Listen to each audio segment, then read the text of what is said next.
Fifaninanana fiadiana tompondaka Madagasikara ho an'ireo olona manana fahasembanana ara-batana nandritra ny herinandro izay tanterahana teto amintsika taranja maromaro ny faninanana tamin'izany ka dia ny farana androany izany lalao izany hoentiny ny namanatsakinao amintsika ny famotinana ny vokatra rehetra tao anatiny izany fifaninanana izany.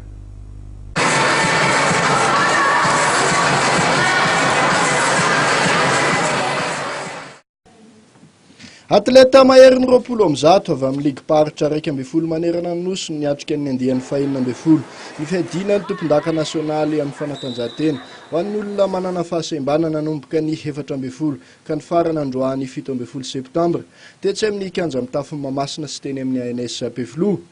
Taranja 5 no mifaninanana tamin'izany dia ny baskety ambony fauteuil lasy vavy, tsipikanety be doublety lasy vavy, tenisy ambony fauteuil, tenisy ambony latabatra ary miboatsia. Teo amin'ny taranja basket sokajy lehilahy ihany no nahitana olana tamin'ireo taranja ireo satria ny ala teny ambony kianja ka tsy nanaiky hanohy ny lalao ny ekipany Betsiboka noho ny fahitan'izy ireo ny tsy fahatombombana ny fitsarana. Marihana nefa fa nitarika nisany ekipana tsy mandrefana ny aloha io tranga io. Nanapa-kevitra ary ny mpikarakara fa atolotra ny ekipana tsy mandrefana ny amboara.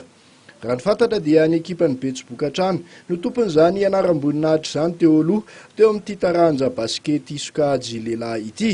Ho an'ny sokajy vehivavy indray dia vosotra ho tompondaka ny ekipany Matsiatra ambony rehefa nandesiny ekipana Nalamanga teo amin'ny famaranana. Toy izao kosa ny vokatra hafa ho an'ireo taranja efatra. Teo amin'ny taranja tsipikanety be lehilahy dia ny ekipany Vakinakaratra no vosotra tompondaka raha nandesiny ekipana Nalamanga teo amin'ny famaranana. Manarak'izay ho an'ny sokajy vehivavy ny ekipana Nalamanga nanilika ny ekipany Boeny. Teo amin'ny tenisy ambony latabatra dia ny ekipa lehilahy avy any Sofia no vosotra tompondaka rehefa nandesiny ekipana Nalamanga. Teo amin'ny taranja boatsia Iandry avy any Menabe nandesany Olivier avy any Sofia. Ho an'ny laon tenisy kosa dia Hery avy any Betsiboka no vosotra tompondaka rehefa nandesany Celestin avy any Menabe teo amin'ny famaranana.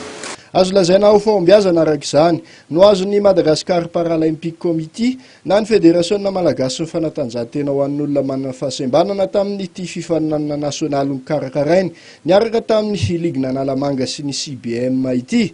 Raha ny tokony izy moa dia itoy amin'ny fiatrehana ny fiadiana ny amboaran'ny ranomasombe indiana na ny CCC HOI atao an'ny Komoro ny volana Desambra ho avy izao ny fifaninanana ho an'ny atleta malagasy.